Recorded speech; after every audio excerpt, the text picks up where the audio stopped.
The bunker is one of the best businesses across GTA Online. With some recent changes made by Rockstar, you can easily generate millions of dollars, and the best part about this is running it completely solo. So without any further ado, I will show you guys the tips and tricks that I use, the best possible bunker to buy, and how much cash it can make me as a solo player. To begin with, we need to run through some requirements for this method. The first requirement is to purchase one of the bunkers. Now in terms of which bunker to purchase, you will have two options that are viable. You can either purchase the Chumash bunker, which is located here, or instead the farmhouse bunker, which will cost you guys just a little bit more money. These two bunkers are probably your best options because all of the other ones are just located a bit too far up in the map, and when it comes around to the sell missions, it will for the most part just take a little bit too long. The Chumash bunker is, in terms of its price and location, probably your best bet. The farmhouse bunker is also right next to this highway, which will make the sell missions drastically more easy. With the bunkers, they also have a bunch of different upgrades that you can get. The only real one that I would worry about here is the personal quarters, and this will just let you guys set your spawn location to your bunker. But even then, this one is not essential. You will not actually need this. So instead, I would just save the money for the actual upgrades inside the bunker, which will help you guys make even more money. For these bunker upgrades, you will see that we have the equipment upgrade, the staff upgrade, and the security upgrade. Out of all three of them, only two of them are pretty much essential.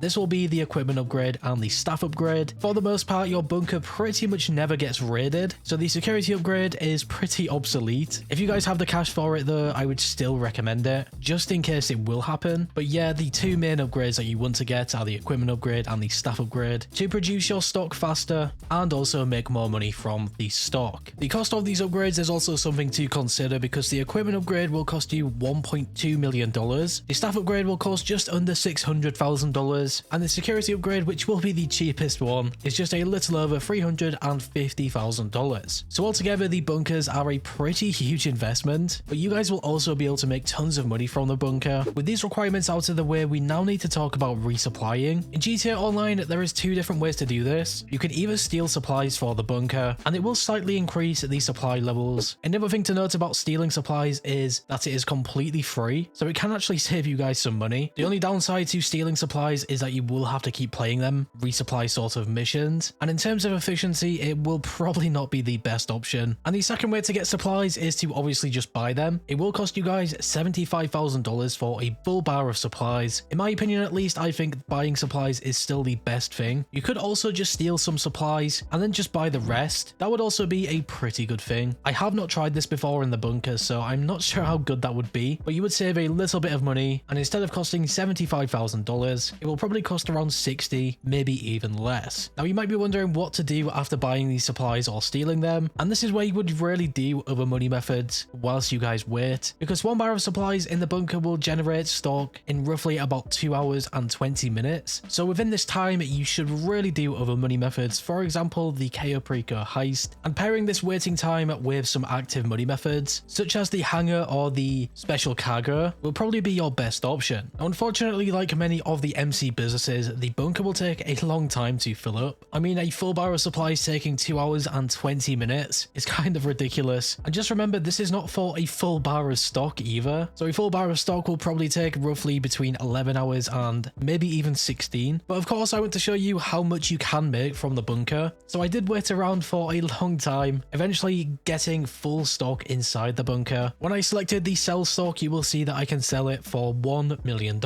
If you guys want to get full stock inside the bunker every single time, just keep in mind the cost of doing this, because I was resupplying it by purchasing $75,000 worth of supplies, so definitely something to consider. If you guys do not want to wait all of that time, I would actually just recommend buying one bar of supplies. Once this has generated some stock, you then want to sell that stock. That will be by far one of the most efficient ways to run the bunker, and that is honestly my personal favorite. But for this example, I obviously do have the full stock, so when I went ahead and sold this, you'll see that we do get free sell vehicles. But this is where that really nice change by Rockstar comes in, where some of these bunker sell missions have been increased with their timers by 50%, but this is only when launched solo. I know that a lot of people really do not like the bunker sell missions, and it is really because of the variety of these sell missions. You can get so many different sell vehicles. For example, this one here was with the Marshals, where you had to drive to all of these different locations making the deliveries. Luckily enough, we had a huge 22 minutes, which might not sound like enough time to complete this this one, but luckily it is enough. I'm not sure if this was different before the change by Rockstar. Maybe it was 20 minutes or something. But to show you guys some examples, on some of these different cell missions, you will see one time that I got the Insurgents. And because of the change made by Rockstar, it looks like we do have a massive 45 minutes to do this. So this is plenty of time. Just because of how bad some of these missions are though, I would still recommend switching sessions if you do get one of these Insurgents. But if you do this, you will lose a small portion of that stock. But to get a different cell mission, I would probably say it is worth it. Another example is these Dune buggy ones. I would say these are pretty similar to the Marshals, apart from the fact that you will need to head into the city for the most part. There is also another Insurgent one. This one is actually different to the other one where we get 45 minutes. And I think Rockstar noticed that because if you guys have done these Insurgents before, one of them is just delivering the Insurgents to a drop-off, and the other one is where you have to drive to a certain location and then defend yourself in the Insurgent and do that 5 times. So I believe the 45-minute Insurgent one is probably where you guys have to defend yourself, so it definitely makes sense. And then of course the best possible cell mission for the bunker will be the Phantom Wedge. This one is just so easy. You obviously get one delivery vehicle no matter what, and then you just have to drive from point A to point B. If you guys get blessed with this one, you will see just how easy it is. And if you guys really don't care about the stock overall and you don't mind losing just a little bit, you can always just find a new session, go back to the bunker and start another cell mission. With some luck you can get the Phantom Wedge. Obviously I would not really gamble on this too many times. I would maybe do it twice at the very most. But yeah, anyway, back to this full stock cell mission, you will see that I delivered the final Marshal, and I was honestly quite surprised because we still had a decent amount of time, just a little over 6 minutes left. So this is completely doable solo. I think before this change as well by Rockstar, you would sometimes get 4 vehicles. I could be wrong though, but I swear that was a thing. But yeah, you will see right here, I made the $1 million just really easy. Obviously, because I did this completely solo in an invite-only session, I did lose out on some money because of course them lobby type of bonuses in public sessions, where you will get a 2% bonus for every player in your lobby. I just prefer selling in invite-only sessions so I don't have to put up with some Oppressor Mark 2s. But then again, if you want to make more money and more profit, this is something that I would recommend. The bunker is pretty much touted as one of the best solo money makers. Just bear in mind, there's 2 different types of businesses. There is active businesses, for example, the hangar, and then after that we also have the MC businesses, which are really similar to the bunker, which work in the background once you guys resupply them. And like I've already mentioned, pairing these type of money methods together is always the best thing to do. And if I was going to personally choose a business to run next to the bunker or the MC businesses, it would definitely be the hangar. I did make a video on this recently, and yeah, the hangar is absolutely insane. Another really good recommendation would be the special cargo cell missions and crates. The special cargo will just take a little bit longer to fill a crate warehouse, especially if it is a large crate warehouse, but the amount of money that you can make from special cargo is genuinely insane. But yeah guys, this will really do it for this really simplified money method on the bunker. I probably did miss some things out, so make sure to leave your tips and tricks in the comments below. And as always, if you guys went on to enjoy this video or found it useful in some way, shape or form, make sure to leave a like. I always appreciate your support. And as always, if you guys are new here and like what you see, subscribe and hit that bell icon to never miss a video. Finally guys, stay safe, thanks for watching, and I will catch you in the next one.